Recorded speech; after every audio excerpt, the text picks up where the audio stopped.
Narito na ang mga malalaking balitang Central Luzon ngayong araw. Political activities, kailangan ng permit mula sa mga LGU. Pampanga, bukas sa kahit sinong kandidato ayon kay Governor Pineda. Dagsa ng mga motorista sa NLEX at SETEX, inaasahan ngayong Pasko. Dalaw sa Pampanga Provincial Jail, bawal pa rin kahit magpapasko dahil sa COVID-19 pandemic. At Provincial Government ng Bulacan, magbibigay ng 2 milyong piso para sa mga apektado ng Bagyong Odette.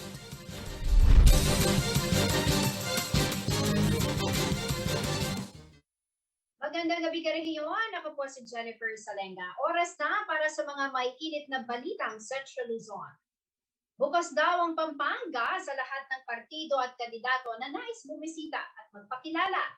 Ito po ang nilinaw ni Governor Dennis Pineda kaugnay ng nalalapit na kampanya sa Pebrero. Anya, mapa-national candidate o local candidate man yan, ang simpleng bagay na pagkuha ng permit ay mahalaga upang mapaghandaan ng LGU ang mga political activity na makaapekto hindi lamang sa trapiko kundi sa health and security protocol sa lalawigan. May exclusive report si Paolo G. Santos. Tandaan niyo po, kung nino man po lumukit Pampanga, tanggapan tayo. Kaya tala po babasnasan, tuwing tala o mali, respetuhan tayo po ang taong lumukit Pampanga.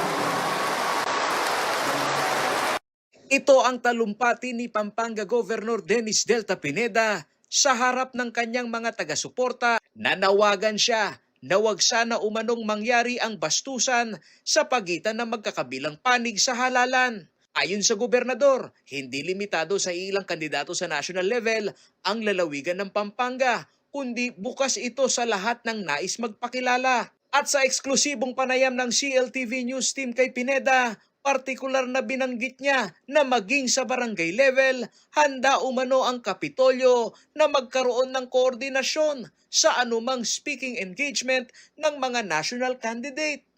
Yun ang inapila ko sa mga lahat ng Kapampangan nung nagsalita ako. Na kung sino man ang kandidato na gustong pumunta sa probinsya, welcome po natin. Kung sino man kandidato na gustong magpatulong na may makaharap ng mga Kapampangan, ang provincial government po ay willing tumulong para meron silang makausap ng mga leaders down to barangay level. Nilinaw ni Governor Pineda na kailangang maging bukas muna ang probinsya sa paglatag ng plataporma de gobyerno ng lahat ng kandidatong nasyonal. Ito'y upang magkaroon ng tiyansang makinig ang mga botanteng Kapampangan. Nirerespeto naman anya niya ang pagtindig ng ilang local political leaders na sumusuporta sa kandidatura ni VP Leni Robredo, gaya ni City of San Fernando Mayoral Candidate Oscar Rodriguez, former Pampanga Governor Among Ed Pandillo.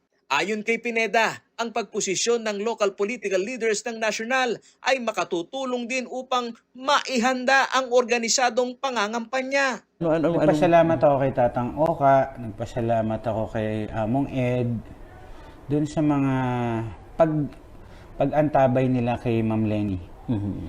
Sabi ko nga po sa mga leaders natin, mga Kapampangan, alam ko may kanya-kanya na po tayong desisyon sa darating na halalan.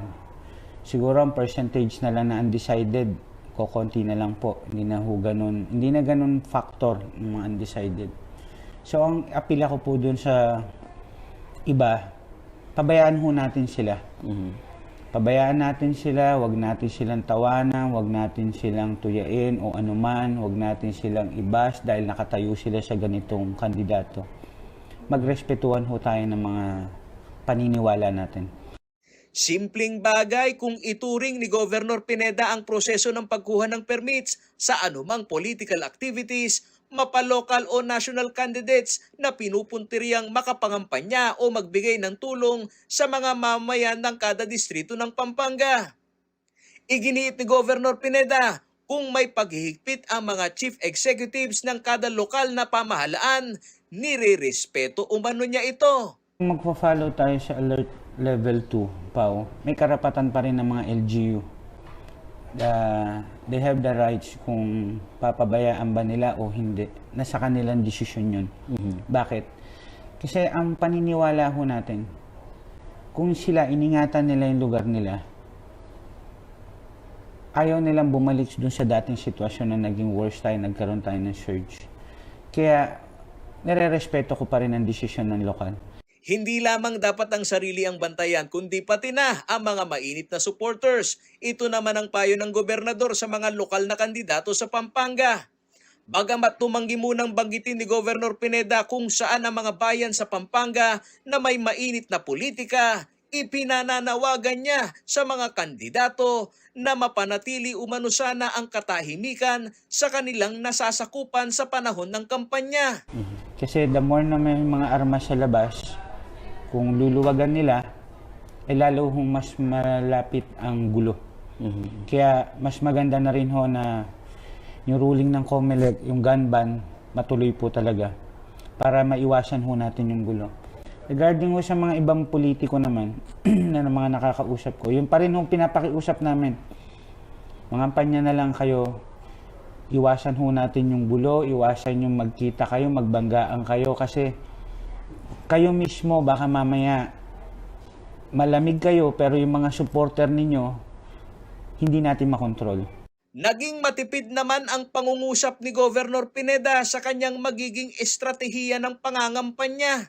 Anya ang Kapampangan rin umano ang hahatol kung naramdaman at nakita umano ng mga ito ang performance nito bilang gobernador sa unang termino. Po inaangat nililinaw ko po sa inyo ha. Hindi ko po inaangat kung ano po ang naging track record ko. Hindi ko po ugali yung iangat yung sarili kong bangko. Ang sinasabi ko pa, kung ano yung naging trabaho ko, i-assess ako ng Kapampangan. Dapat pa ba akong magbalik bilang governor o hindi na? It's up to them po kung nag-perform ako o hindi. Ayoko na kung sabihin kung ano pa yung inabot natin or paano. Hindi po ako ganong klaseng tao. Kung ano po yung mga programa ko ever since, alam naman ho, hindi naman ho lingid sa inyo yan. Kayo na po mag-decide kung karapat-dapat pa po akong bumalik bilang governor niyo po ng probinsya. Sa halalan 2022, makakatapat ni re-electionist Governor Dennis Delta Pineda si dating Candaba Mayor Danilo Bailon. Paulo G. Santos, CLTV News. Pangatlo sa may pinakamaraming registered voters ang Gitnang Luzon. Sa latest data ng COMELEC, umabot na sa higit 7.2 million ang botante sa rehiyon. Kaya naman bukod sa mga politiko na kaliwat kanan na sa pag-iikot sa Gitnang Luzon, nagsisimula na ring magpakilala ang iba't ibang party list. Tulad na lamang ng ang probinsyano party list. Na ang probinsyano party list ay isa na naman sa mga naaprobahan ng COMELEC na party list ngayong darating na eleksyon. Sa first term po natin sa Kongreso, marami na po tayong proyektong natapos sa probinsya tulad ng daan, flood control projects, evacuation centers at iba pa. Kabilang din sa listahan ang mga progresibong party list na kung tawagin ay Makabayan Bloc. Ito ay ang Gabriela Women's Party para sa kababaihan, ACT Teachers Party List para sa mga guro, Anak Pawis sa mga magsasaka, Bayan Muna para sa mga maralita at manggagawa, at Kabataan Party List para sa mga kabataan at mag-aaral. Mayroon ding ilang homegrown party list o mga samahan na dito nabuo sa rehiyon. Isa na riyan ang malabong party list na nakasentro sa advokasya para sa mga manggagawa. First nominee ng partido si Engineer Dinan Labong na nagsilbi rin bilang board member sa 3 distrito ng Pampanga. Ang patrol party list naman ay pinamumunuan din ng isa pang kabalen na si Representative George Bustos. Ang nasabing party list ang tumutulong sa mga unipermadong hanay ng gobyerno. Nitong December 14, 166 na party list group ang nabigyan na ng numero sa balota. Ang Kamalayan, KM ngayon na PSIS, Agap at Kabayan ang nakakuha ng unang 5 slot sa balota. Habang ang One Pacman, ABB NFCPI, Anwaray, AP Party List, Akap Pinoy at Buhay ang nakakuha naman ng huling 6 na pwesto. Ang final order ng mga pangalan ng party list group ay ilalabas 15 araw matapos ang raffle. Ito ay alinsunod na rin sa COMELEC Resolution 10733. Natuloy ang raffle kahit pa may 70 party list group na nireject subalit hindi pa nakakukuha ng denial orders. Ang naturang dokumento ang gagamitin umano ng mga grupo upang ipasa sa Supreme Court upang hindi sila maalis sa halalan. Ilan sa mga nagrereklamong grupo ay ang Manibela at Nurses United. Ayon kay Manibela First Nominee Marbal Buena, hindi umano sila makakakilos kung wala silang hawak na dokumento kaugnay ng kanilang pagkakaalis sa halalan. Pero ano nga ba ang party list system? Ayon sa batas, ang party list system ay kumakatawan sa mga marginalized sector o mga grupong hindi gaanong nabibigyang pansin sa komunidad. Hangad ng mga party list na makagawa ng batas para sa kapakanan ng mga kinakatawan nito. If you're applying to be a sectoral representative, mas specific yung requirement. And again, with this particular example, kailangan a majority of your members belongs to that sector. Upang makasali ang isang party list sa Kongreso, kinakailangan na may 2% sila ng total votes. Bukod pa riyan, sa oras na hindi makamit ang kinakailangang porsyento ng boto sa dalawang magkasunod na halalan, posibleng tanggalin ng Commission on Elections ang isang party list sa listahan ng mga rehistradong grupo. Maaari ring matanggalan ng akreditasyon ng isang party list kung hindi ito sumali sa halalan. Sa eleksyon 2022, nasa 166 na party list ang maglalaban-laban para sa 63 na pwesto sa Kongreso. Rainiel Pawid, CLTV News. Sa pagbabalik ng CLTV News. Dagsa ng mga motorista sa NLEX at SEDEX, inaasahan ngayong Pasko. Pagbabantay sa Clark International Airport Complex, mas pinaigting ng SIA. At dalawang akyat bahay na aktuhan ng mga biktima, mga suspect, nakatakas. Manatili nakatutok para sa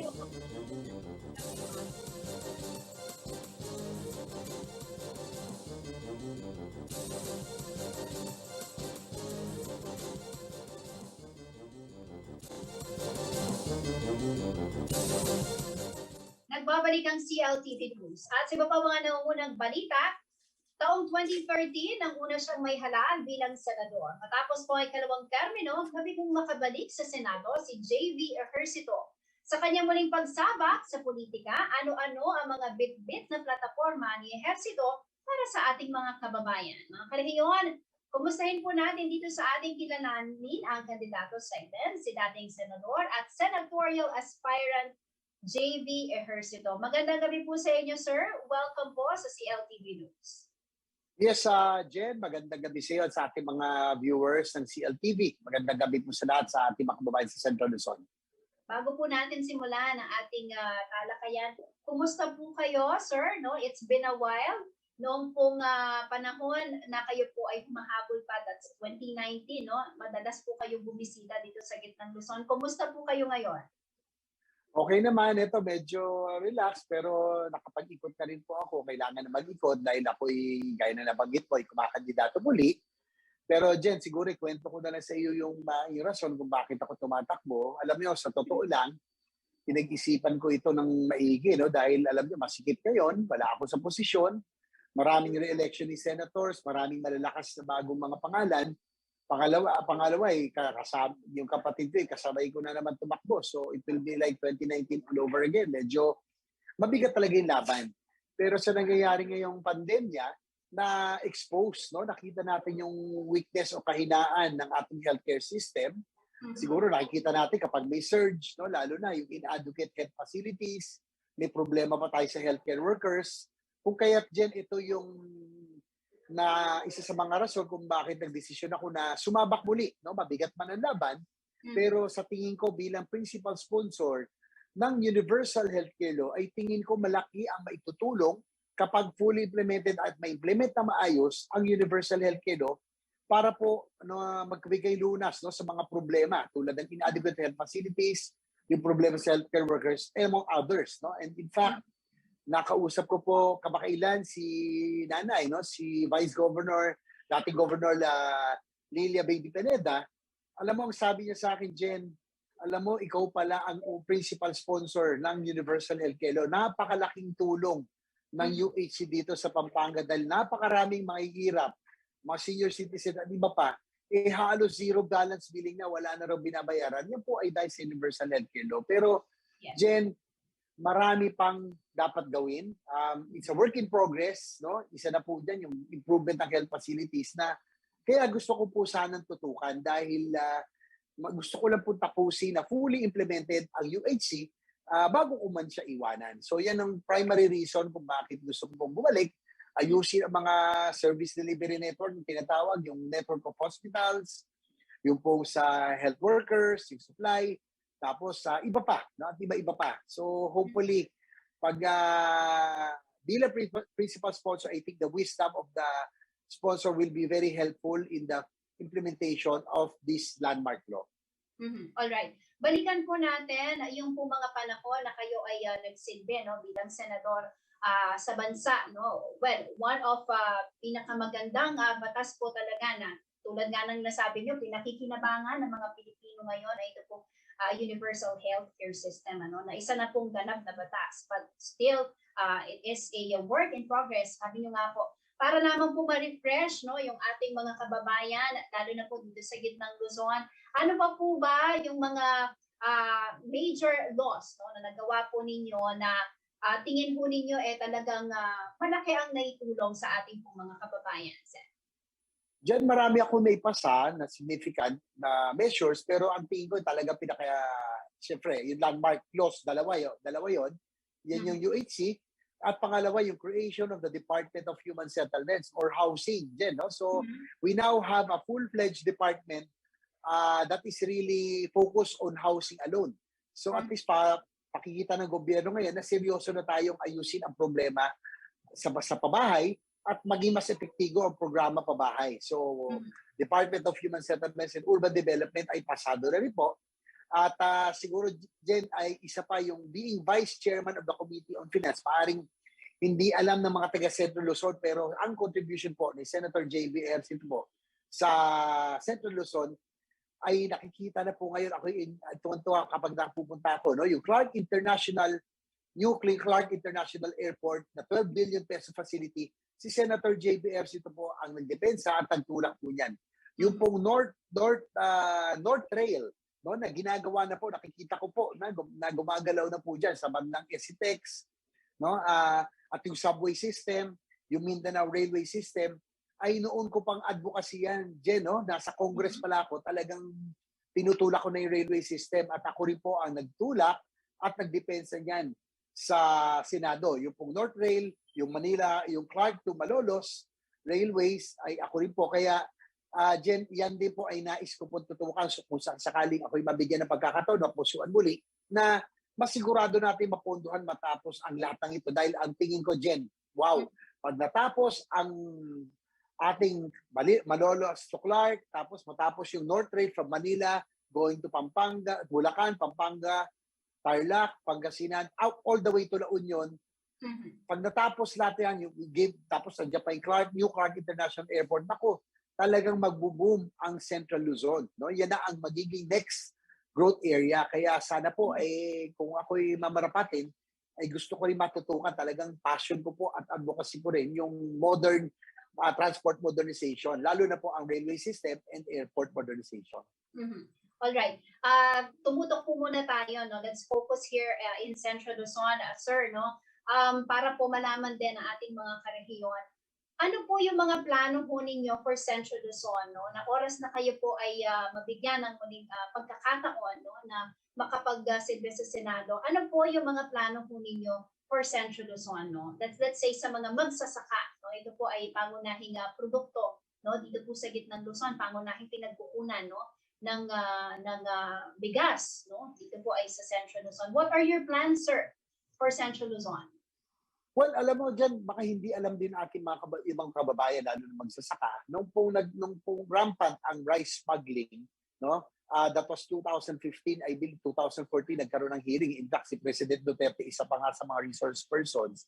Ang naging produkto po nun, ang batas na akin po sinulong, yung anti-agricultural smuggling law. Dahil po, pag pumapasok ang mga smuggled na agricultural products tulad ng bigas, asukal, sibuyas, bawang at iba pa, bumabagsak po ang presyo ng ating po mga produkto, lalo na po ang bigas. Kawawa naman po ang ating mga magsasaka. Malita nga po ng kita, pag pumasok pa ang smuggled goods, talagang wala na. Kaya ginawa po nating economic sabotage. No? Considered as economic sabotage ang agricultural smuggling kasi pinagkakaitan natin ng hanap buhay ang milyon-milyon nating mga magsasaka.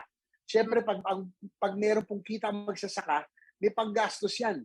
No? Ang grocery, ang hardware, iba pa, ay tiyak na sisigla ang ekonomiya. Kaya nga ngayon, economic sabotage, meaning if you are caught engaged in big time rice smuggling, for example, maaring 17 to 20 years in prison ka at malaki pa ang penalty. So, yan naman ay aking kontribusyon sa ating mga magsasaka at sa agricultural sector para mas mapalakas natin ang sektor ng agrikultura kasi dyan ako'y naniniwala. Dapat palakisin po natin yung lokal, mag-modernize tayo, no? Suportahan po natin yung sektor ng agrikultura. Kaya nga, yan ang unang hakbang, itigil ang rice smuggling. Pero nalulungkot ako, kung mawala yung smuggling, meron namang bigay na importation, kaya tuloy pa rin smuggling. So ako, gusto kong tutukan. Bakit ngayon, more than 5 years after its passage, wala pa nahuhuling big fish, ang BOC, ang NBI, at mga law enforcement agencies. Diba? Nandiyan na nga po ang batas na ang disenyo ay para proteksyonan ang ating mga magsasaka at ang sektor ng agrikultura. So yan ang mga dapat natin tingnan kung sakaling ako'y mabibigyan din ng pagkakataon.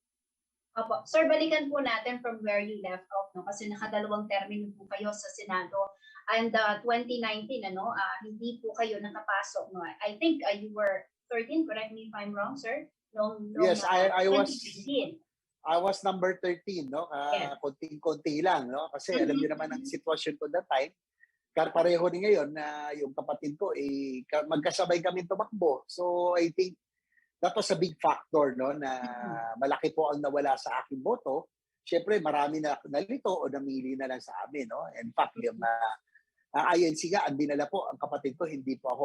Kung ako sana, ay baka pangbalo po ako. Pero meron namang rason ang lahat, no? Kaya nire-respeto po natin. And hopefully this time, ang ano ko naman dyan sana I'm on a mission, no? Na kahit na mabigat ang laban, palagay ang pakiramdam ko, mission at obligasyon ko, natapusin yung mga bagay na aking po naiwanan. Tulad ng Universal Healthcare Law, I want to see it really fully implemented. Bantayan ko yung 5 to 10 year na period para for its full implementation, yung budgeting, yung oversight, talagang babantayan ko po yan. Dapat ang lahat ng Pilipino, hindi lang lahat ng Kapampangan, lahat ng Pilipino dapat zero balance billing na, no? Sa mga susunod na taon. Pangalawa, yung creation ng Department of Human Settlements or Housing, gusto ko rin po sanang matutukan yan para mas gumanda na ang programa pabahay natin. Pangatlo, syempre, nabanggit ko kanina, yung infrastructure development, yung railway system, Manila to La Union, Clark to Malolos, New Clark International Airport, lahat pa ng infrastructure development ay nais ko rin po talagang matutukan kasi ito po magpapasigla naman ang ekonomiya natin. So, yun po, ang akin ay sana'y mapustuan muli ako na para ako'y pagbigyan at tapusin itong mga bagay na nasimulan ko po at gusto ko lang po talagang ipagpatuloy. Pero sir, ano po yung mga aral, yung lesson na natutunan po ninyo noong 2019 elections? You were really very close, no? Nasa pang 13th place po kayo, no? Ano po yung mga natutunan po ninyo during that time na ngayon ho minimake sure ninyo, no, na maayos or let's say gagawa ng paraan talaga, no, para this time makapag silbi po kayo muli, no, sa mga Pilipino? Well, alam mo dyan, noong 2019, dahil nga nabanggit ko kanina, nagsabay kami magkapatid na tumakbo. Tingin ko, the whole campaign period, na-highlight yung aming sibling rivalry, yung aming away. So parang yun ang lumalabas sa balita. Ang nakakalungkod, Jen, nakalimutan po, no, yung Universal Healthcare Law, which is a landmark law na ngayon pinapakinabangan na. Nakalimutan din po, banggitin at lumabas sa media yung creation of Department of Human Settlements, Department of Housing. Nakakalimutan din po na isulat yung istorya tungkol sa aking pag-push at pagdepensa sa mga Clark International Airport, North Trail at iba pang infrastructure development. Kung kaya't ngayon, diyan napansin mo, hindi ko na po, kung pwedeng hindi ko na banggitin yung tungkol sa aking kapatid at sibling rivalry, I would like to focus on my platform. I would like to focus on my program. I would like to focus on my accomplishments. At yung mga balak po natin. Kaya nga, sana po mapusuan tayo ngayon, mas mapusuan tayo ngayon dahil ang ganda ho talaga ng aking mga nasimulan. Sana po pagbigyan po ako na ito'y ipagpatuloy dahil ang makikinabang po dito, hindi lang lahat ng taga Central Luzon, ang buong sambayan ng Pilipino, tingin ko, with UHC, with the Department of Housing, and of course, the infrastructure development. Alright, nabanggit ko na din po, no, sir, sa Central Luzon, when it comes to BPOs, no, marami po dito sa Central Luzon. What are your plans for them, sir, para mas matulungan pa pong umusbong, no, yung mga BPOs dito sa gitnang Luzon? Well, alam mo, with the infrastructure development na binabanggit ko po, yung pong railway, they will create more growth development areas in the provinces. Hindi lang ngayon, Metro Manila lang ang nakasentro. Ngayon po, dumadami BPOs, gumaganda negosyo sa Clark kasi nakikita na nila yung railway ay papunta na sa Clark, papunta na po yung, gumanda na rin yung highways natin, yung airport, nandiyan na po, ang ganda na. Pag lumagpas pa to, no? Bulacan, Pampanga, Tarlac, Pangasinan, up to La Union. Even Tarlac, Pangasinan, La Union will have their growth development areas as well. So magkakaroon ng industrial estates, pwede magkaroon ng food terminals, pwede magkaroon ng commercial areas, no? And we will have more BPOs in the other provinces as well. So siguro sa Central Luzon, yung mga BPOs, it will now be easy kung tiga Manila ka man o tiga kung saan ka man, mas magiging madali ng transportation nyo pag natapos po natin ang lahat ng ito. Within 30 minutes, probably an hour, nasa Metro Manila ka na, nasa Tarlac, Pangasinan ka na. So, yung cargo rin po, no, yung commerce, no, yung trade will be easier with an effective and modern transport. So, tapos kung sakali naman na kayo magkakasakit o miyembro ng inyong pamilya, wala na kayong poproblemahin dahil ang Universal Healthcare Law is there to take care of every Filipino. Basta Pilipino ka, ay automatic member ka na ng PhilHealth. You will now be covered under UHC. Gaya nga nabanggit ni Nanay Baby Pineda, dito po sa Pampanga, sa Central Luzon, handami daw kapag na-hospital, wala na halos binabayaran, zero balance billing na. And that is what we want to happen, no, for the benefit of our health workers. So meron tayong of our BPO workers, no, yung health packages natin, every housing, later on, and probably yung ating transport, it will be easier for you to go back kung saan man yung probinsya pag natapos na po ang lahat ng ito. Alright, before I let you go, sir, ano po ang inyong huling mensahe para sa mga taga Central Luzon? Well, unang-una, papasalamat ako sa CLTV sa pagkakataon to. It's been a while, no? 2019 pa yata yung huli kong guesting. But CLTV has always been very nice getting my side, no? Sana po ay ako'y maapila sa lahat ng mga taga Central Luzon, sa ating mga kabalin. Sana po ay mapusuan niyo po si Senator J.B. Ejercito-Puli para po tapusin ko po ang Universal Healthcare Law para po sa lahat ng ating mga kababayan, no? Lahat po tayo makikinabang po rito dahil lahat ng Pilipino ay covered na po sa ilalim ng Universal Healthcare Law. Pagbigyan niyo rin po ako, tapusin ko, tutukan at tapusin natin ang infrastructure development, particularly the North Rail, the airports, and other infrastructure development, yung housing development that would come with it. So ito po yung mga talagang nais ko po talagang ipagpatuloy, no? Mission ko po at obligasyon na tapusin ang lahat na ito. Kahit mabigat ang laban, I think ko yung mission ko po ito. Kaya sana po ay mapusuan yung muli si JB Ejercito at ibalik natin ang good sa Senado. Mabuhay po! Alright, maraming salamat po sa inyo, sir. Good luck po sa inyong kandidatura at advance Merry Christmas and advance Happy Birthday po sa inyo. Merry Christmas! Alright, mga karehiyon, si JB Ejercito, senatorial aspirant po para sa May 2022 elections. So tara, manatili nakadutok at magbabalik ang CLTV News.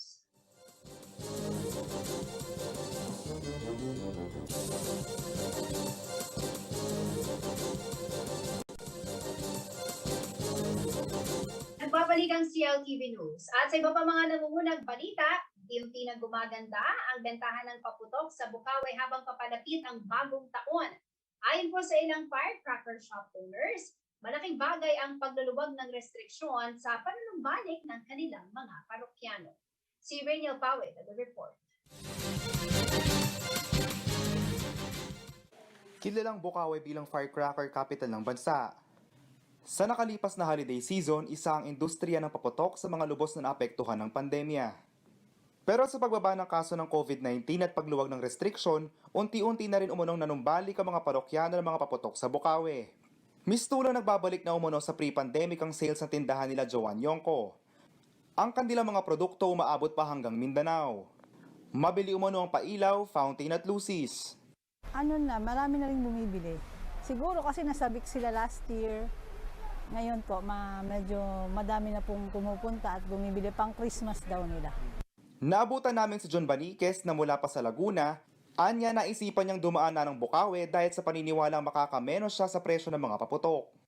Okay naman, panggamit lang naman, mga fountain lang. Kasi hindi naman kami talaga mahilig gumamit ng paputok. Fountain lang kami. Ang Bukawi ang pagawaan at bagsakan ng mga paputok at pailaw, kung saan mabibili ang mga produkto sa mas mababang presyo kumpara sa mga pwesto sa mall o retail shops. May mga nakapost na ring drum ng tubig, fire extinguisher at babala na bawal ang testing sa palibot ng mga stall. Bawal po. No testing po kahit anong product. Bawal po. Talagang hindi namin yun pinapayagan.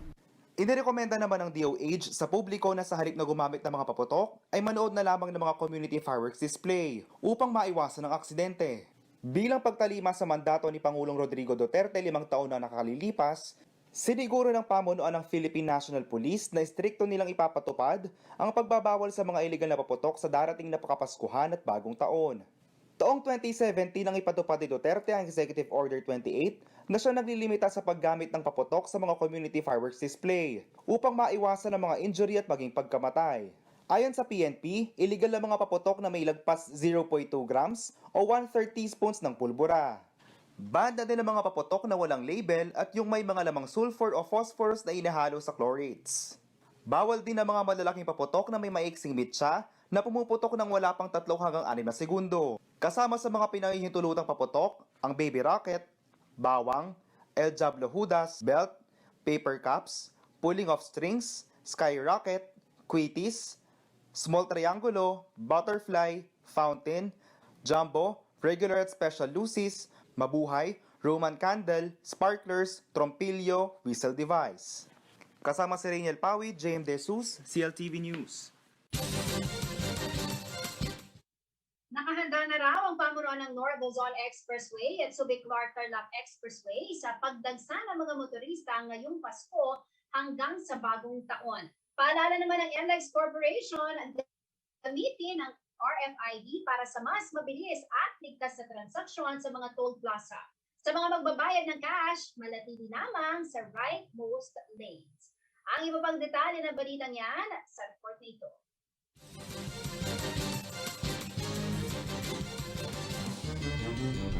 Handa na raw ipatupad ng NLEX Corporation ang karagdagang hakbang para sa traffic management. Inaasahan kasi ang pagtaas ng volume ng mga sasakyan ngayong Pasko at sa darating na Bagong Taon. Karagdagang personnel ang idedeploy hanggang January 3 upang mas maging maayos ang operasyon sa NLEX ECTEX bilang bahagi ng Safe Trip Mo Sagot Ko Motorist Assistance Program. 1,200 patrol crews, traffic marshals, security teams at toll lane personnel ang aantabay sa mga motorista upang matiyak ang epesyenteng daloy ng trapiko. Kabilang sa mga lugar na tututukan ng traffic management teams, ang Balintawak, Mindanao, Karuhatan, Bukawi, San Simon, San Fernando, Tarlac at Tipo Toll Plazas. Sa mga lugar na ito raw kasi inaasahan ng high volume ng mga sasakyan. Magtatalaga rin ng mga emergency medical services at incident response team sa mga strategic areas. Sa panahon ding ito, sususpindihin daw muna ang mga construction at lane closures sa kahabaan ng NLEX ECTEX maliban kung may kakailanganing safety repairs. Mula December 24, 6 a.m. hanggang December 27, 6 a.m. at mula January 1, 6 a.m. hanggang January 3, 6 a.m. magbibigay ng free towing sa pinakamalapit na exit ang mga masisirang light vehicles. Muli namang hinihikayat ng tollway management ang mga motorista na gamitin ang RFID para sa mas mabilis at ligtas na transaksyon. Sa mga wala namang RFID sticker, maaaring magpa-install ng libre sa lahat ng EasyTrip installation sites at reloading options o maaari ring bisitahin ng EasyTrip website na www.easytrip.ph. Dagdag paalala pa ng NLEX sa mga motorista na magbabayad ng cash na laging manatili sa rightmost lane sa mga toll plazas, gayon din ang pagsunod sa traffic rules and regulations. Naka-heightened alert din daw ang speed and lane management team upang maipatupad ang disiplina sa trapiko. Maglalabas din daw ng regular traffic advisories at updates sa social media accounts ng NLEX Corporation upang magabayan ng mga motorista. Para sa anumang katanungan, maaaring tumawag ang mga motorista sa NLEX ECTEX hotline number 13500. Angelica Cara, CLTV News.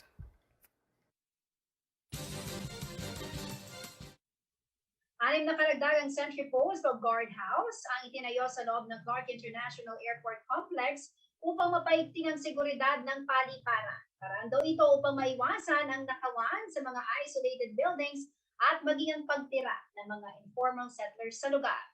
Narito po ang report.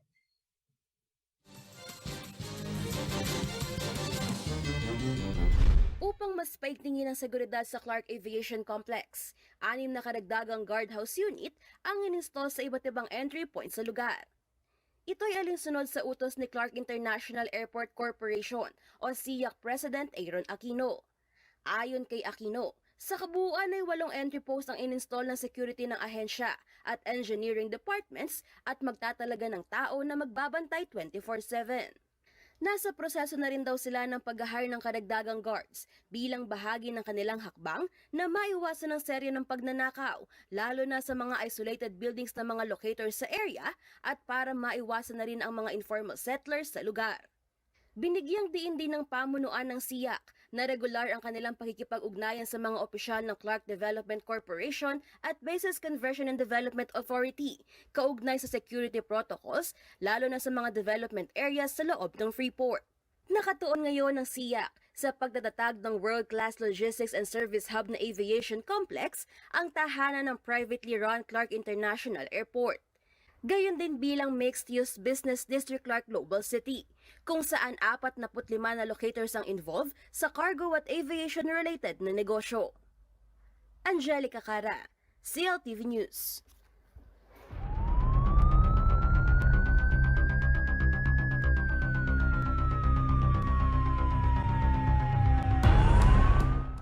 Dalawang bahay sa siyudad San Fernando, Pampanga ang naaktuhan ng kanilang mga binibiktima. Sinubukan daw silang habulin, subalit mabilis na kumaripas ito ng takbo.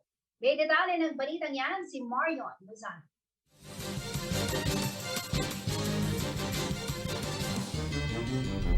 Alas 11:30 ng gabi nitong Martes, pinasok ng dalawang hindi kilalang lalaki ang bahay ng pamilya Diaz sa isang subdivision sa Barangay Dolores, City of San Fernando, Pampanga. Kwento ng biktimang si Jonel Diaz, sinira ng mga kawatan ng grills ng kanilang terrace kaya nakapasok ang mga ito sa loob. Ang kanyang ina umano ang unang nakakita sa magnanakaw nang magtangkang pumasok ito sa kanilang kwarto. Nagawa pang mahuli ng kanyang ama ang isang magnanakaw, ngunit nagpumiglas ito at nakatakas. Tingin ni Diaz ay mga teenager lamang ang mga nanloob sa kanilang bahay. Bagamat naaktuhan, ay nagawa pa rin umanong tangayin ng mga kawatan ang laman ng isang petaka na hindi lalagpas sa 1,000 piso. Ayon pa kay Diaz, ay naiwan ng mga sospek ang isang paris ng tsinelas at isang ice pick.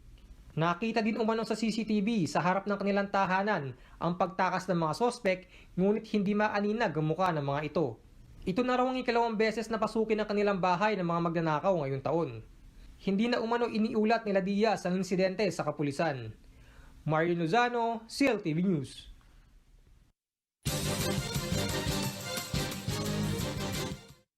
Sa pagbabalik ng CLTV News. Palaw sa Pampanga Provincial Jail, bawal pa rin kahit magpapasko dahil sa COVID-19 pandemic. Manatiling nakatutok at magbabalik CLTV News.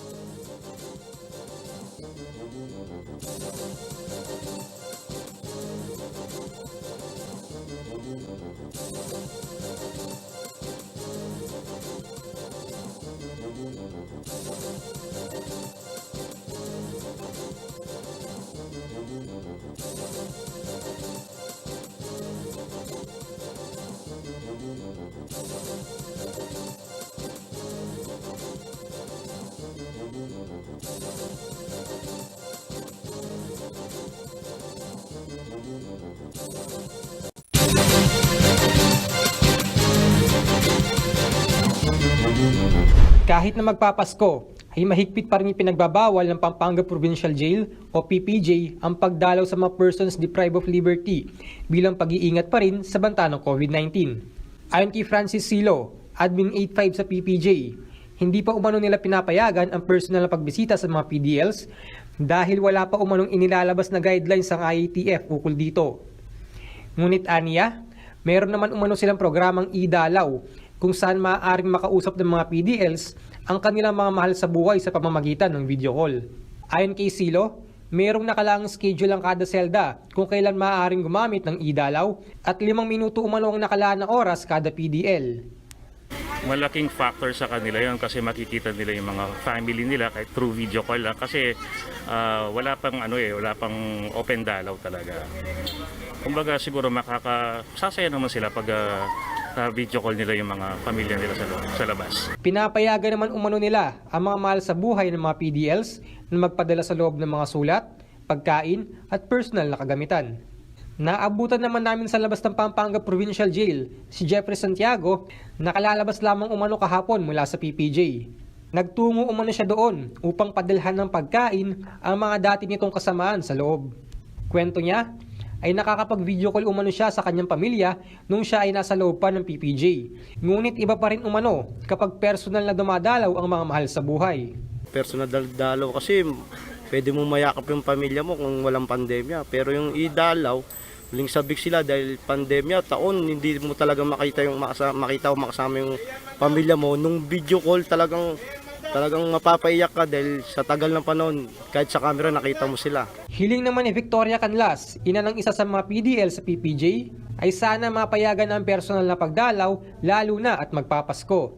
Sana nga mag face to face na para kahit konting oras lang para magkita kahit sa Pasko. Gandun lang pwede na. Marian Lozano, SEAL TV News.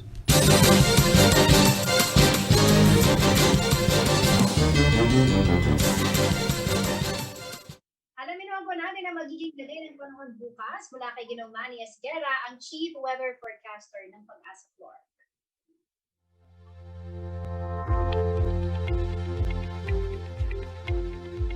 Magandang gabi po, narito po ang magiging taya ng panahon sa susunod na 24 oras. Bahagya pong humina o nawawala pa itong hanging amihan o northeast monsoon at ito pong intertropical convergence zone ang nakaka-apekto po ngayon sa may southern Mindanao. Dito po nakapaloob yung binabantayan natin ng low pressure area. Samantala po ang Caraga, Davao region, South Cotabato, Sarangani, Basilan, Sulu at Tawi-Tawi, maula po ang papawirin dyan na may mga kalat-kalat ng mga pag-ulan at pagtulog-pagkidlat, tulad po ito ng ITCZ o Intertropical Convergence Zone. Samantala po ang Metro Manila at nalalabing bahagi ng bansa, kasama na po tayo dito ang Pampanga, ay bahagi hanggang sa kuminsan din magiging maula po ang papawirin. Mayroon lamang po tayong inaasahan mga isolated light rains. Ito po ay dulot ng localized thunderstorm. Kahapon po yung naganap na pag-ulan ay dulot po ito ng localized thunderstorm. So, pinag-iingat pa rin po ang lahat dahil isolated cases lamang po yun. Diyan lamang po sa may Florida Blanca at Porac, medyo malakas po yung ulan dyan at sa mga ibang karatig na lugar. So sa ngayon po, wala naman po tayong ibang weather system na inaasahan na nasa loob ng PAR, maliban po dito sa Intertropical Convergence Zone. Magandang gabi po at maligayang Pasko at manigong bagong taon po sa lahat. Mag-ingat pa rin po tayong lahat. At yan ang mga balitang nakalap ng CLTV News. Kasama pang buong pwersa ng CLTV News and Current Affairs, ako po si Jennifer Salenga. Maraming salamat po. Mga karehiyon, 2 araw na lamang po at wala.